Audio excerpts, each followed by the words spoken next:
Welcome to the Beautiful Step Podcast, where we run, stomp, tiptoe, and tango into the confusing but beautiful world of togetherness. We are your hosts, Kris and Charity. Now, let's go make our together even better. We have the cutest love It's story adorable. It's of all adorable. time. It's an adorable story. So we thought we'd tell it. When I was 17, I was working at a tanning salon in Anchorage, Alaska, because, you know, Alaskans never get to see the sun in the winter. Mm-hmm. And this super rad looking guy comes into the tanning salon. You. Oh, me. And he's got long wavy hair and like big old hoop earrings in both ears, which was very edgy at the time. Very edgy. What year are we talking? 1990, 91. Mm-hmm. And yeah, so that was super edgy. And I had to go tanning because I was going on a trip.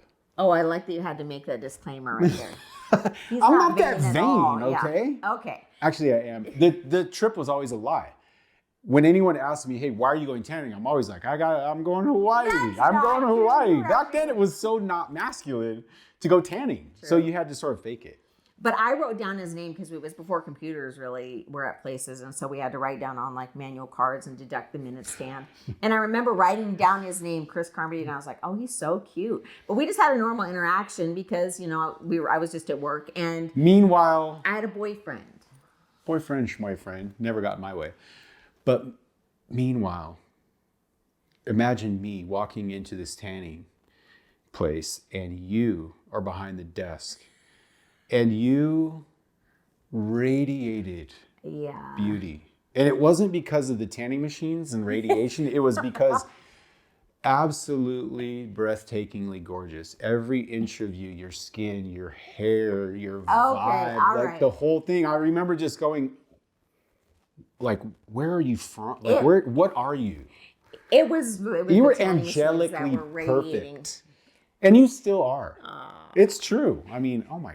So anyway, I like make note of his name thinking, oh, that's really interesting. I don't know this guy. We live in kind of a small town. And so I'm like, I've never seen him before. He's super rad looking. Well, then a couple weeks later, I'm picking up my How many times did you write my name on the card? Were you just like over and over, Kris Carmody, Kris Carmody, Kris Carmody, and then hearts and stuff? You wish I was. And XOXO. Okay. So I go to pick up my cousin from work, and she's working at a place called Sourdough Mining Company. And I go to pick her up, and I pull up in my 1967 Mustang Coupe Classic. It's sparkly blue. Wait, it's sparkly blue, and it has crushed blue velvet seats. Hot chick, hot car. It just doesn't get any more magical. I'm being serious. Like, can you imagine this? Meanwhile, I drove a 50 Chevy truck, a black 50 Chevy truck. Which I was super into. And this is in the late 80s, early 90s. So, like, we're both driving classic vehicles. Yeah. Check. Okay. So I pull up.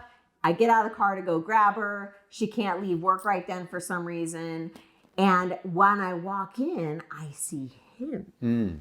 And I'm like, ooh. And so we kind of stare like we're like both like, don't we know each other kind of thing. And I'm like, that type and quality of beauty I've only seen in one place. And that was at the tanning thing. Like, it's etched in my memory, etched in my soul, etched on my heart. So the funny thing is that as I'm leaving, I go to get in my car and I look up and there's a window there, and here he is, a busser, and he's bussing the table, but he's really just staring out the window at me. I had the busser shirt, like I was all rolled up like this, thinking almost sweaty. I might as well have had like a pack of cigarettes in here and like one behind my ear. And then all like, 50s. I know, I'm just saying, like, we're romanticizing a little, but I will say I was in the busser station and I remember looking out because I'm looking at this rad car, and then you you come up to the door and you catch my gaze. Yes. And we lock. And we probably stared at each other for a good, Lock. It was lock, like awkward lock. Am I right? Yes. I mean, it's one of those ones where at some point, like, we're doing this uncomfortably long to say something more. Absolutely. It was beautiful. So I was opening the door and I just sat and stared at him, and we just stared through the window for a second, and then I got in my car and drove away. And I thought to myself in that moment, ain't no girl ever stared at me like this. It's true. You stared like, I'm like, man, what kind of confidence? This is amazing. And I almost like broke my stare. Like, wow. Like she is powerful. You were Mr. Confident. Yeah, absolutely. You're right. So then I was soon to find out. So then you couldn't stare me down. Yes. You couldn't. Okay. So my cousin gets home and she says, hey, this guy at the restaurant was asking about you. Do you know him? He says he, saw you at the tanning salon. His name is Kris Carmody. And I was like, yeah, he's so cute. I don't know him, blah, blah, blah. And she goes, oh man, Charity, he's kind of trouble. Like he's a little bit of a player and stuff. And I was like, oh, it didn't matter because I had a boyfriend anyway. So I was like, okay. I think she actually said, stay away from him. No, the other cousin said that. Oh, that's right. Nice cousins, not for me at all. Dude, I need to talk to both of them, so Natalie and Anna. Yeah. So then fast forward a couple of weeks later. So I'm not really thinking about it. He doesn't come back to the tanning salon. A couple of weeks later, lo and behold, my mom's hosting a bridal shower for my cousin who's getting married to this guy who was a few years older. And I asked, my cousin also works by chance at this restaurant, different cousin. Small town. And I said to my cousin who is getting married, hey, you work at this restaurant. Do you know a guy named Kris Carmody? And she was like, yeah, he's best friends and roommates with the guy I'm marrying. Hey, ding, ding, ding. My best friend is marrying my cousin. Your cousin. Which is bad and good. It's a dream scenario for like homeboys to like be marrying into the same family. We're Except like, we can finally be really, brothers, man. I really didn't like the guy she was marrying. Yeah. So I was kind of like, And then she says, and I said, oh, he's just cute or whatever. And then my other cousin Natalie said, yeah, he asked about her when she came to the restaurant. And then my cousin Anna said, oh no, Charity, no, stay away from him. Bad news. I wasn't bad news. I was dangerous. What? Tomato. No, I was just risky. Well, okay, he really wasn't that bad. No. It's just that I was a pastor's kid, super goody two-shoes girl. Yeah. And so they knew that about me. And so they were like, okay, this guy's not at all like that. So, and you have a boyfriend. So they were just watching out for me. Yeah, which is cool. That's It's good. super Okay. cool. They were against me and for you. Yes. You're right. Which yes, as it should be. Yeah, okay. Okay. So fast forward, I get to my cousin's wedding and I show up. Which is my best friend's wedding. Go ahead. And I go to be walked up the aisle to be seated. And who is the stud that walks me up to the aisle dressed in an awesome tux? Dude, bounce him. Wearing his hoop earrings and looking fly as all get out. And I was like, so he walks me up to the aisle. George Michael had nothing on me with the two hoops. Absolutely. So he walks me up the aisle and I was like, oh my goodness. And I was with my mom and I remember I said to my mom, don't you think he's so cute? Which is something I never really would have said to my mom. And she was like, oh my goodness, Charity, I can't believe you just said that. She's like, you need to get rebaptized. Yeah. She said, don't you have a boyfriend or whatever? And I was like, oh. And he was actually there with a girl that he had been dating in high school. Right. But it turned, so we didn't talk during this wedding. But I walked you down the aisle and there was, I would call it electricity. Electricity. I would call it magic. Yeah. I would call it electricity. I would call it phenomenon. I would call it sort of intuition. I would also call it like whale sounds, unspoken things that we were communicating. Whale sounds? Yeah, like we were communicating in a way that nobody else could understand or hear except you and I. Including us, because we actually didn't speak. But we spoke. You know what I mean? Yeah, okay. Didn't we? Yeah, we spoke. Well, you felt it. No, for sure. You felt it. For sure. And he was super, super good looking. So anyway, I was like, this guy's really cool. He's definitely edgy. So then. And by the way, you were rad. The way you dressed. Oh, thanks. Yeah, you would, we both were really into vintage stuff.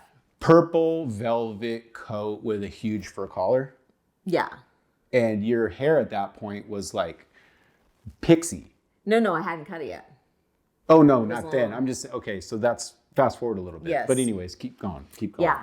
So that night, I found out that actually right after the wedding, he was going to be flying to Seattle and moving to Seattle. So I was like, well, I have a boyfriend anyway, and he's moving to Seattle. So we still had not talked. But we were interested. We knew. Well, we both knew each other was cute, but that's all we knew. And we only knew that because we told our cousins.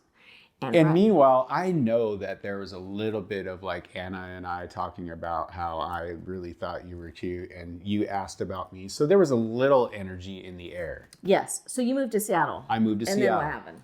So what? Well, what happened to you in Seattle? Oh, it's kind of a long, short, tragic story.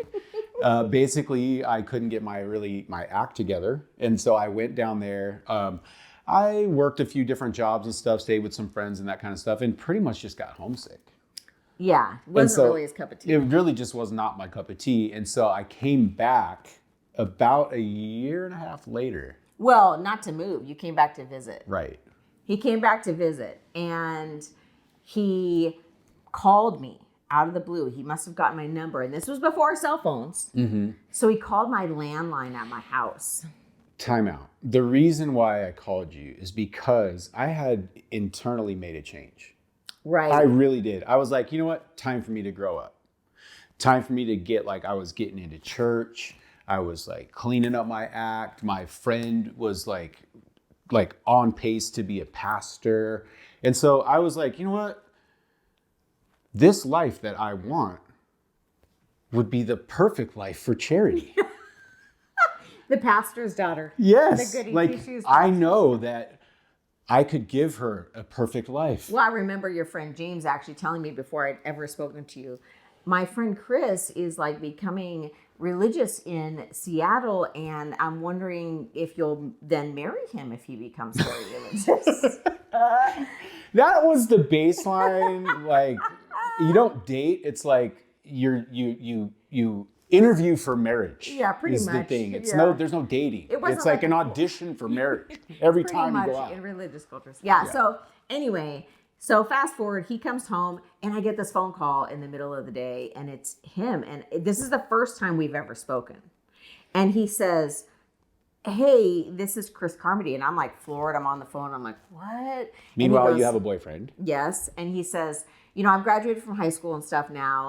And he says, "Hey, I'm back from Seattle visiting my mom, and I'm wondering if you want to go out on a date." And I'm like, and I just laughed, and I'm like, "No, I love your courage and all that, but I've got a boyfriend, and you wouldn't appreciate it if I went on a date with you and I was your girlfriend." And Yeah, if you were my girlfriend, some guy calls, I would be so upset if you went on a date. So I respected that. no, you didn't respect it. You course I said, didn't. You said we could just go as friends, and I'm like, "No, I'm not really buying it." So, but we had a really fun conversation on the phone, and I was like, whatever. You're going to go back to Seattle. We probably will never speak again. Well, then fast forward a few months later, and he decides to move back to Anchorage. Can we time out just a second? So from that conversation, you honestly thought we'd never speak again? That was the moment I knew I was going to marry you. That's because you're so courageous. And determined. Or ballsy, or whatever That's you right. want to call it. Yeah. Yeah. I Okay. just wasn't sure, but I was really like, I liked the guts. Yeah, for sure. yeah. It was a different vibe for you than what you were totally. used to. Nice. And he was like, he was like a musician and all this stuff, and he drove rad cars, and like, I just was like, he's a cool guy. So anyway. And these. Yes, and those. So anyway, fast forward. In the meantime, my boyfriend and I broke up, and we had been dating a long time. And I was like, okay, I'm going to actually move and go to college in England and do like a semester abroad type thing. Could have swore that was South America, but England, okay. London, yeah. Anyway, so it ends up that he moves back to Anchorage. Right. Because I got homesick. I fast forwarded too fast, but yes, here we are. He gets homesick. He moves back to Anchorage, and I don't tell my cousin, who's married to his best friend, that my boyfriend and I have broken up, because I know right away she'll call him, and then I won't have any time to like be on my own and figure my stuff out. Yeah, discover yourself. And I mean, meanwhile, I'm like APB, everybody on the bulletin. If this girl breaks up with her boyfriend, I need to be the first one notified. All friends, Which everybody. is true, because actually what the funny thing is I was going to the University of Alaska, And I was walking out to my car late one night during class. This is before he'd moved back. And I was walking out to my car late at night, and a guy is following me out to my car, and I'm getting a little bit scared, and I'm like, what's going on? And he follows me all the way to the back of the parking lot to the back of my car. And I'm like, I finally get the guts to turn around and say, like, why are you following me? What's going on? And then I recognized he was a guy from my class. And I said, he goes, hi, my name's Mike. And I know it's creepy that I'm following you, but I was at my friend's cabin the other day when he was in town, and he was describing this girl that he's going to marry, like what she looks like and everything. And I was there, and all of a sudden I was like, the guy was saying, and all of a sudden I said, dude, that girl's in my English class. Because the weekend before, me and Mike and Warren and a couple other people, Wes, and we were all at my cabin, and I'm telling them, I'm like, look, man, you don't understand. This girl radiates an energy that I know is right. Like, and it's powerful, and she's beautiful, and she's the right girl for me. And if there's any chance I can marry this girl, I think I'm going to do it. I think I seriously, somehow, I just know. No, we hadn't even been on a date. We hadn't even been on a date, but I'm like, it doesn't matter. You just know when you know. So his friend Mike, who had followed me out of the car, says, Kris Carmody wants to know why you won't go out with him. And I start laughing because I'm like, oh my God, this guy is like, he's got his friends coming after me. My boy, man. That I don't even know. Because he told me, he's like, when at the cabin, he was like, dude, that girl's in my English class. I don't even remember if he remembered your name, but he's like, yeah, no, that girl is in my English class. And I was like, dude, you have to talk to her for me. Ask her what is up. Like, why won't she go out with Kris Carmody? So relentless. Hey, confidence, guys. Confidence will win it. So anyway, I laugh. That's the end of that conversation. He moves back to Anchorage. I haven't told my cousin that I'm broken up. She finally gets wind of it. And wouldn't you know, I get a call from Kris Carmody. Because Anna, who is married to my best friend, your cousin, tells James, my best friend at the time, they broke up. The moment I hear that, because we didn't have cell phones. Phones work. Like I'm dialing and I'm like, oh Lord, make this quicker, right? Yeah. I mean, it was the day of. But actually, we had seen each other a few days before that at a record store. Oh my goodness. And which we both kind of like, we were both like, oh, and you know, it was one of those things where we couldn't really say anything because we had other people around, but it was like we just looked at each other and then. But the coolest thing about you back then was like you would not sit still with your style. Like you always had the like every time I saw you, I was like, oh, that was smart. Like you did something really smart with how you looked or whatever. And at that point, you had the bounciest, bangingest like perm. I had given myself a spiral perm. Rad. I don't know if you ever remember spiral perms, but I had given myself a really good spiral perm. And like a Army jacket and like that banging perm and stuff. And you're just bouncing around this record store. You have to remember this is the grunge era. Now we're talking about like Nirvana era. And I'm like, we're both in a record store, all vibey looking. And I'm like walking again with you. I'm like, oh my, there she is. I sensed it before I even walked in. Oh, now you're full of it. Like the whole place glowed. There was a light, and I saw a light in a store, and I was drawn to it, and there you were. Okay, now he's just I know it's bad, but the hard part was that you were with your boyfriend. Well, we hadn't broken up yet. Yeah, you're right. And you were with your boyfriend, and so we were a little bit sneaky on the winking. No, we did not wink or sneak. I know. You were not sneaky. No, I was not sneaky. Because there's a lesson, folks. Love is not sneaky. That's true. Is that right? So after we broke up, and then he calls me and he's like, you want to go out on a date? And I'm like, I hadn't really been on the dating scene because I dated the same guy all growing up, really. And like, I didn't know. And obviously I'd heard some things from my cousins about like, oh, I don't know about that guy. He's a player. And so it scared me a little bit. But I was really intrigued by him. So I said, I don't know. How about we go to James and Anna's house to play cards? My cousin's house. Or your cousin's house, my best friend's house. Not alone or anything. And he was like, okay, cool. So I went over. We had a really great time. It was the four of cards. us. Yeah. It was the four of us. We Yeah. played some cards. I played some cards, had fun. And we had a great time. It wasn't just fun. I thought it was magical. I thought it was fun. I thought I was on point. I thought I was just killing the game. The whole night comes to this magical ending. We start walking out. We get out onto the porch. He walks me in my car. No, we're on the porch. Oh, okay. We're on the porch. still. And I remember I said, hey, when do I get to see you next? Because I'm leaving for Cordova. And he was going to go work out of town. it was like I was going to leave because I was doing jobs out of town. And I had like maybe a 2 or 3 day window where we could see each other. That and was like, a Sunday. And I'm like, I know you feel this. I know I feel this. I'm thinking what you're thinking. And we're going to be basically going out every night until I leave. Like, this is what I'm saying. So the words that came out was like, okay, look, when can we go out again? Like, when can just you and I like go out and hang out and do stuff? Can we go out before Wednesday? Because I'm leaving. And what did you say? No. It was, there was like, have you ever heard silence that hurts? It's like, it was like, what? It's because I was actually kind of scared about the way I was feeling about him. I was like, this is a really cool night, but that seems a little bit like too soon to go out on another date. And I had to work and stuff like that. But after I said no to the going out, I changed my mind and said we could go out, and I had to work. But I had to So work you really changed late. your mind. I mean, Yeah. when? Do you remember when? It wasn't in that moment. Because I went home thinking, what happened? Like, was I off? What happened? No, we set it up to go out. No, it was, I remember being really bummed out. Yeah. Well, anyway, we ended up going out the next night, but I didn't get off work till like 10. And I Which worked is at a fine with little me. coffee shop. I can wait. The first ever drive-through coffee shop in Alaska. Crazy. Mm-hmm, you did. So. And you didn't get abducted or anything. Yeah. Seriously happened That's to true. people. Yeah. Oof, God. So we decided to go out, and he's going to pick me up, and it's really late, and he pulls up in this. Okay, so wait, time out.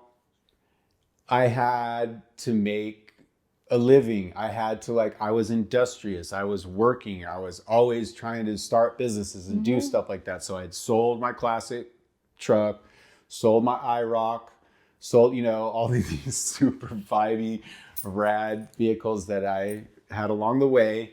And I bought myself a box van. Which is like a U-Haul, basically. Basically like a U-Haul, but it was, I thought, cool.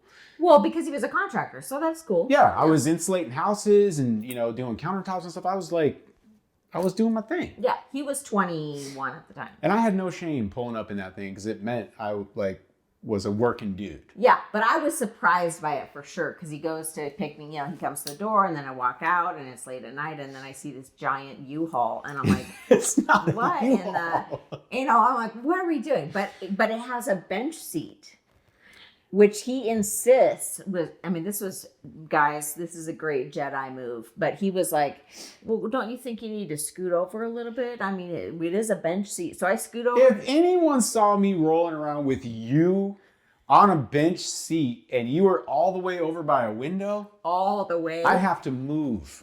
I'd have to leave town. Hey, look, whatever happened to the bench seat?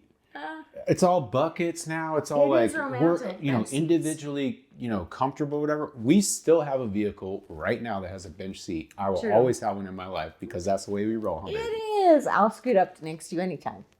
So anyway, we go out on this date. He takes me to a pizza place, like a really hole-in-the-wall pizza place. Omega Pizza. That we hadn't been to. And then we decided to go see What's Eating Gilbert Grape because it was just released in the theaters, which was fantastic. Meanwhile, you had your haircut.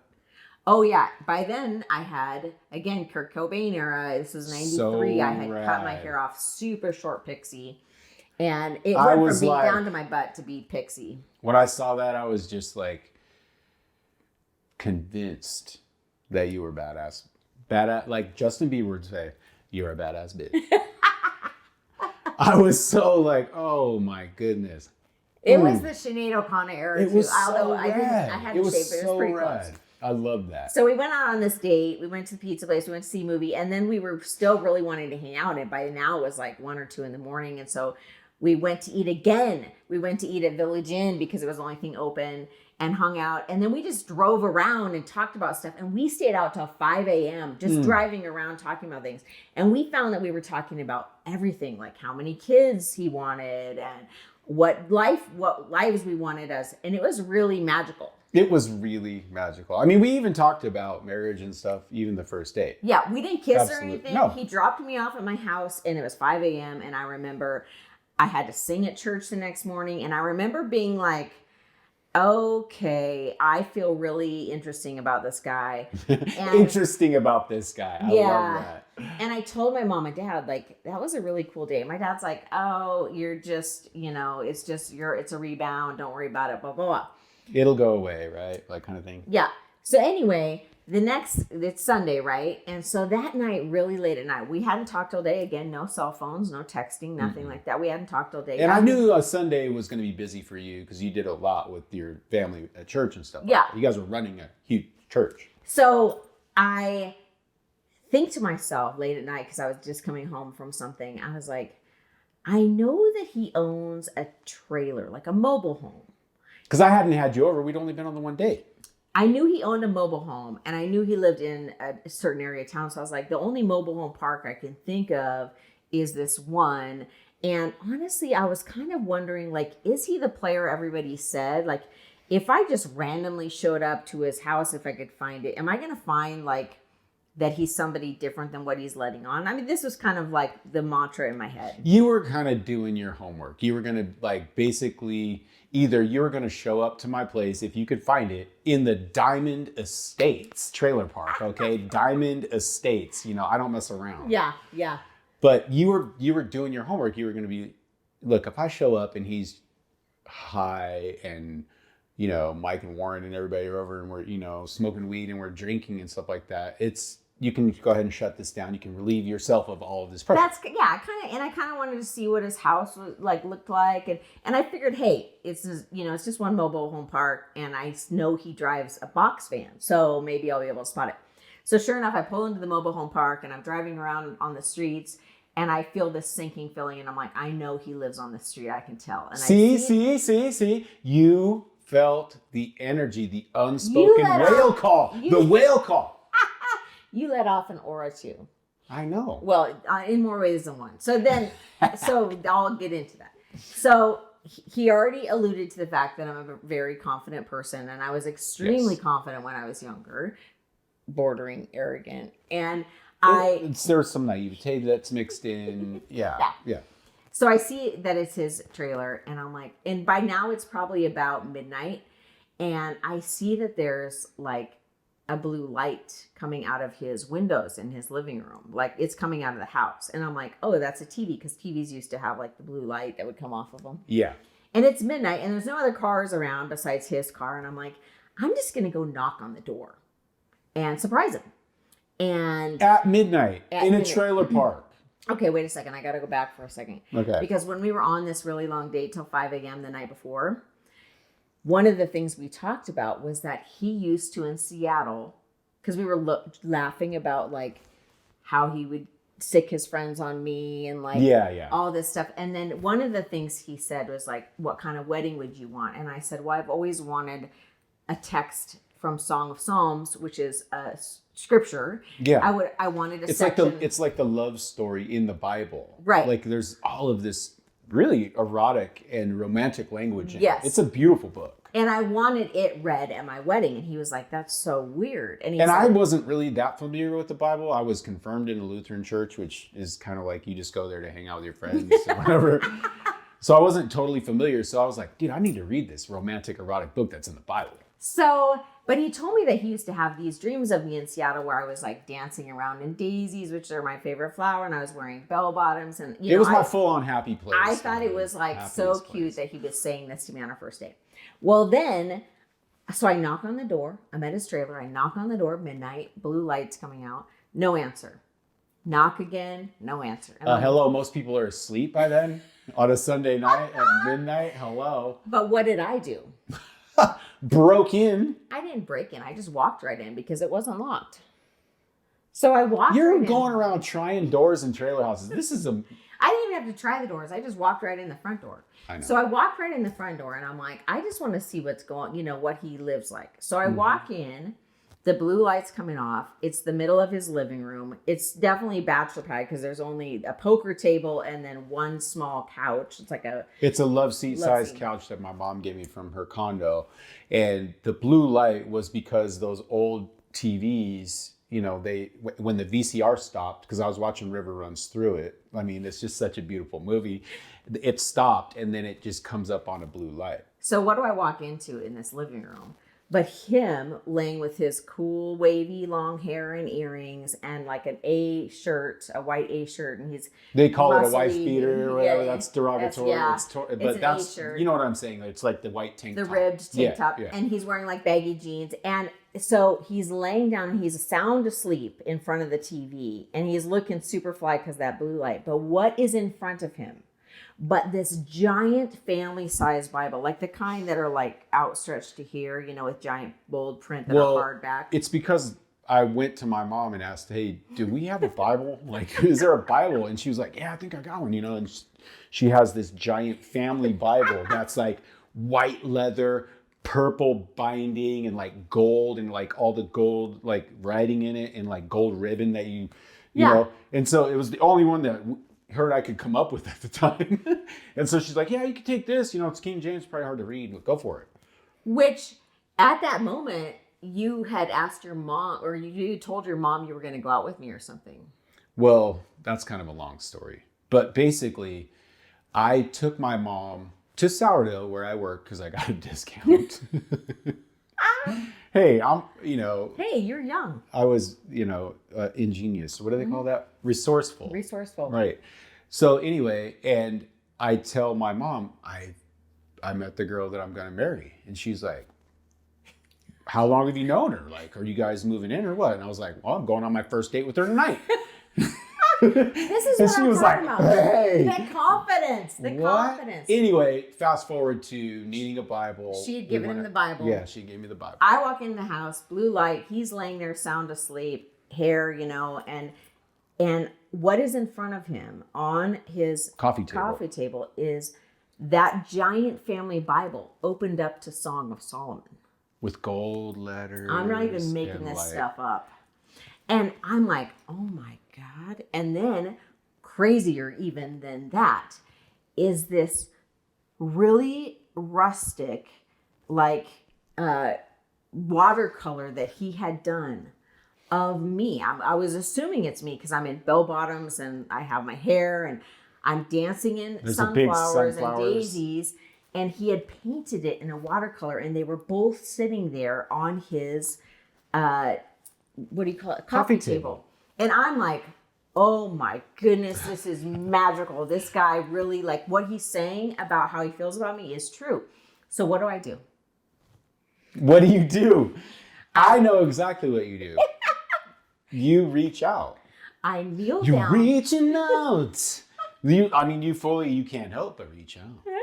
I kneel down in front of his face, like, because he's on the couch, and I just start, like, You pull my hair petting back his hair like this. And he was like, and I'm thinking, this guy's gonna freak when he wakes up. And he wakes up like this, and he does like a small. I reach out. And he reaches out because he thinks he's dreaming. I'm like, I'm like, this is the perfect dream. And then he jumps up because he realizes he's not dreaming, and that I'm actually their person. And I'm like, best day ever, dude. Are you kidding me? Magically, this woman appears in my living room. Like, whoa. Mm-hmm. That was so, and that was the night that you kissed me. I think he kissed me. No, you kissed me. And that was all we needed to do. Yeah, yeah. Well, we watched River Runs Through It because I hadn't seen it yet. Mm-hmm. And then we had our first kiss. And then it was wonderful. You left. I'm not going to get into that, but it was magical. You left out of town. I had to leave out for quite a while. Yep. And we talked. We had phone calls and stuff like that. There, at that point, it was like, okay, we are really serious. Like in my mind, I'm like, okay, we're super into each other. I could not stop thinking about you. I could not stop calling, thinking. I couldn't wait to get home. But we didn't have texting or anything like No. that. So it was like, we went days and days without talking. So he gets back from working in, Cordova. way far away. We start hanging out, but we're on the down low. I haven't introduced him to my family or my friends or anything like that because really it had only been a couple weeks since that first date. And you had kind of recently broken up with your boyfriend? Yeah, and all my friends knew my old boyfriend. So And your whole world is knit really tight. And so it was hard for you. It was actually really hard for you to be stepping outside of that world of people. So he shows up at my work, and I had asked him to come watch me sing at a little coffee shop that night, like a couple weekends later. And he shows up to my work at the coffee shop, and he's like, listen, I want to go tonight, but I'm only going to go if you agree to introduce me as your boyfriend. Because I'm picking up on this idea that you're hiding me. Like you're not telling your friends about me, and you're kind of like choosing where we're going and all of this stuff. And I'm like, wait, I need to be celebrated. You're right. But what's so funny is when he said it very confidently, I was like, oh, okay. Well, if I introduce you as my boyfriend, then I already know with your confidence, that's going to give you permission to basically ask me to be your wife. And I was saying it kind of joking. And do you know what he said? He looked straight at me, like bold face like a flint, right at me. And he was like, well, that's a chance you're going to have to take. Boom. The confidence. And you were so turned on by that. I actually was. I was like, That's oh, wonderful. Damn. Okay. And so I laughed and I said, all right, I'll introduce you as my boyfriend. It wasn't 2 weeks later that he actually proposed.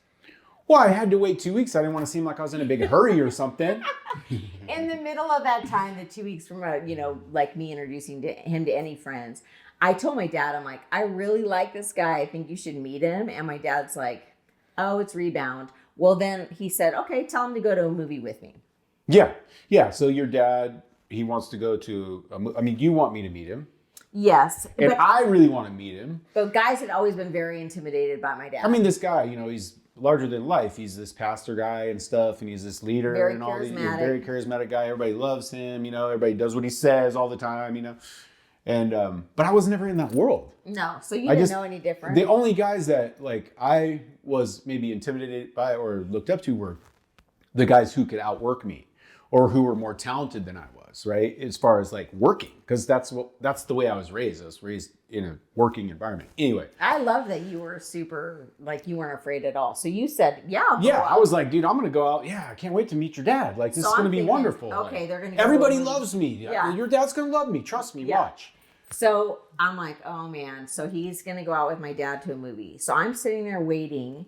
They go to a movie like 7. Mm-hmm. And at midnight. Meanwhile, we never made it to the movies. Really? Mm-mm. It was very late at night. My dad's still not home. He's driving his Volvo around. And I'm like, what is going on? Again, no cell phones, no way to find out how this is going. All I know is my dad's been gone for like 5 hours and I have no idea what's happening. And all we did was we drove. We were driving around and he was, okay, let me put it this way. He could tell how serious I was. He could tell how serious you were. So he was asking me questions, kind of getting to know me. And I kept picking up on this vibe like, he was approving of our seriousness. I felt like that, like he was kind of approving of our seriousness. And so I maybe was telling myself I was playing along, but basically the first time I met him, within about an hour, I asked him if I could marry you. We are not making this up. In the car, I said, I would like to know if you would approve of me marrying your daughter. And he literally rolls the window down and sticks his head out and like taking deep breaths. And I'm like, oh, damn, I think I might have actually overstepped on that one. And he looks over at me and he's like, what am I supposed to do with that? And I'm like, well, I just feel like it's a God thing. Like I'm going like I'm doing. Hey, there you go. Hey, There you I'm go. gonna play along. Like, hey, Manipulate it. what Just- if it's God? Just play the God trump. And the only thing hey, I will say this, that, I was definitely reaching out for God. I was, spiritually coming online and stuff like that. And it was like,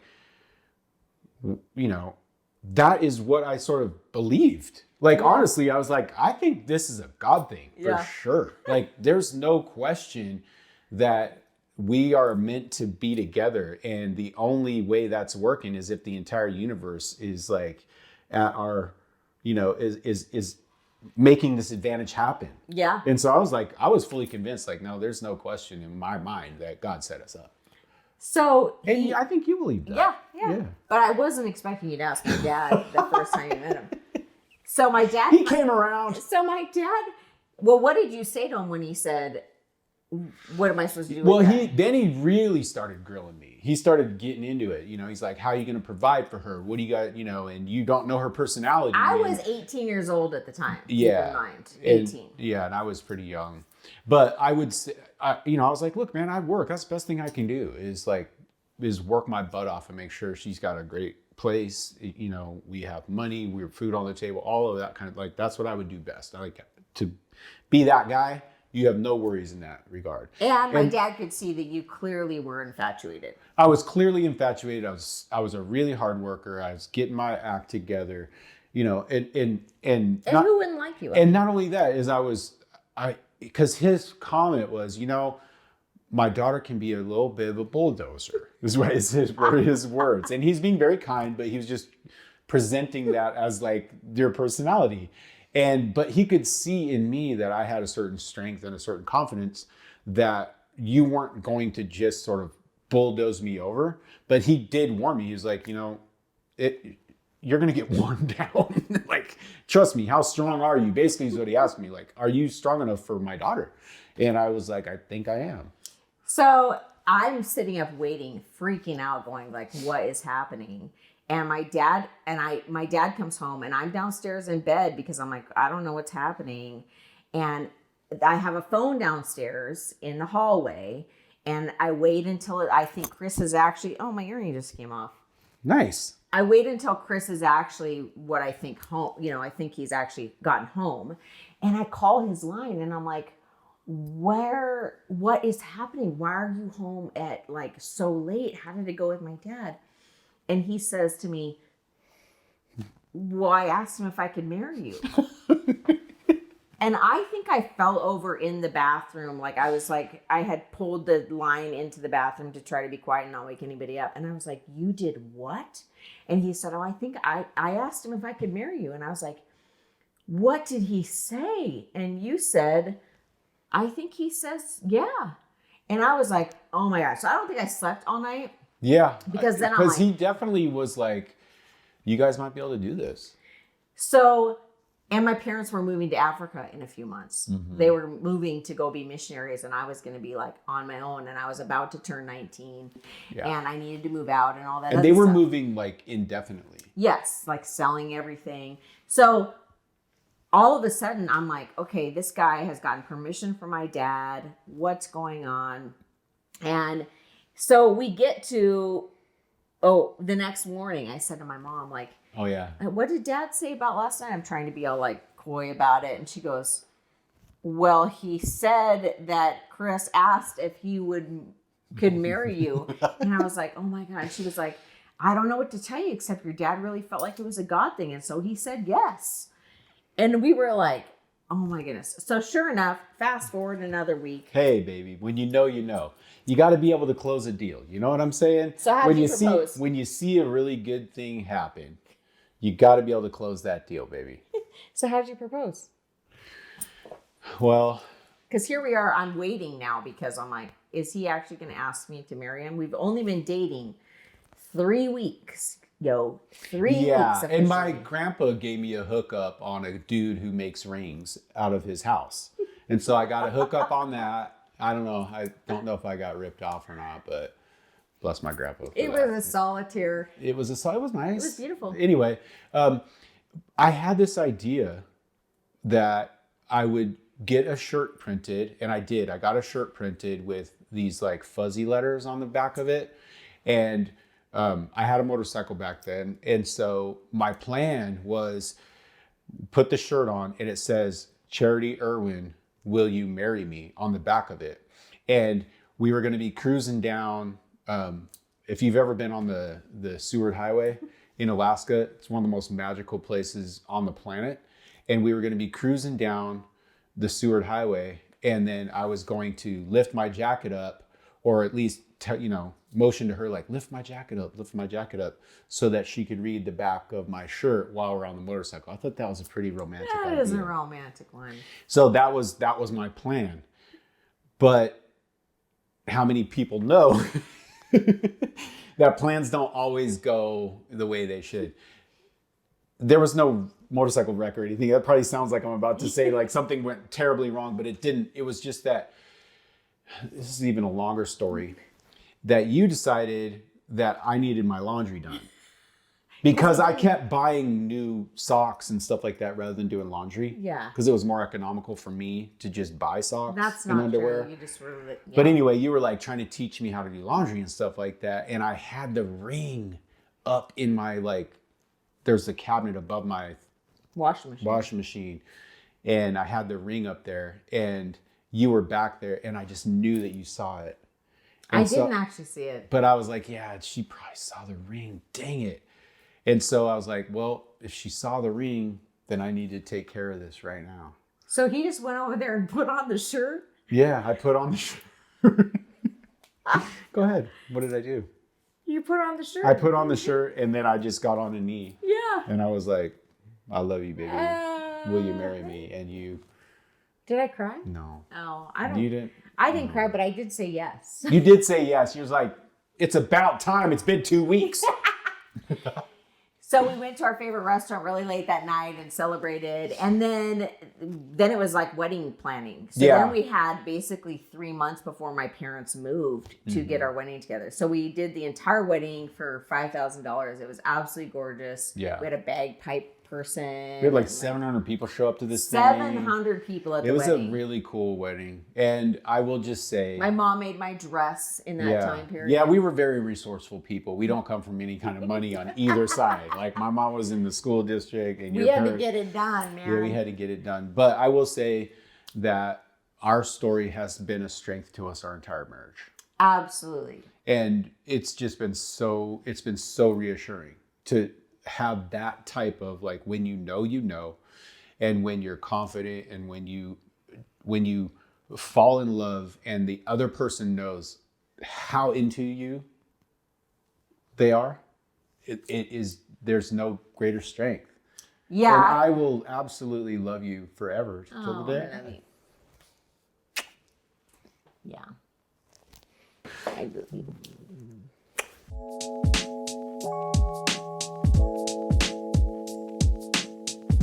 Wait, babe, wait. How do we end this? By saying thank you. Okay, you guys are awesome. Thank you. There's nothing more encouraging than you hitting that like button and commenting. And don't forget to subscribe. And I know there's more. You have a list. Might as well go down the list. Right. Okay. Watch the video of this podcast on our Beautiful Step YouTube channel or on our website where you can actually download transcripts and show notes of the episode. And don't forget to follow us on Facebook and Instagram. If today's episode made your together even better, tell someone. Okay, now. Right now. Today. Okay. You can take one step. It's just one step. Toward the beautiful relationship you want in your life. You got this.